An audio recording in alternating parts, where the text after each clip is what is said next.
तरीखेर जो एक नौजवान जो 2012 में मोटरसाइकिल तां किरी एक्सीडेंट थी पियो, जंहिं सबबु उनजी रीढ़ जी हड्डी जेका आहे उहा टुटी पई, जेको हिन वक़्तु हू माज़ूरी वारी ज़िंदगी पियो गुज़ारे।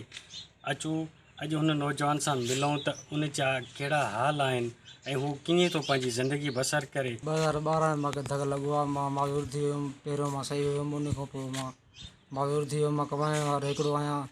मां 2 भाउर नंढा आहिनि, हिकिड़ो पंहिंजो जुदा भाउर आहे, उहो कमु मूंखे कमाए खाए नथो। मां हिकिड़ो कमु जहिड़ो आहियां। मुंहिंजी माउ वियो आहे, पिनी खराई थी, मूंखे महिरबानी कयो, ख़ुदा ताला मुंहिंजी मदद कयो आहे। पिनी वरी हिनखे दवा पटियूं कया आहिनि, फट थी विया आहिनि, हेॾा फट थी विया आहिनि, वॾा सुम्ही सुम्ही। कंहिं तव्हांजी माली सहायता कई आहे? न कई आहे। पहिरियों मां एॾो हुया विकिणी सभु पुट खे कराची मोकिलियो, मां होॾे 20 ॾींहं टिकल हुया, होॾो मोटी आया।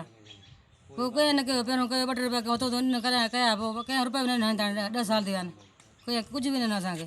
होॾो वञा को 5 रुपया वठां, 100 ॾे थो, को 500 ॾे थो, होॾो दवा दानी कयां, वरी चुप करे वेही थी रहां। विज़िट कयो अवामी आवाज़ मीडिया ग्रुप जी वेबसाइट awamiawaz.pk।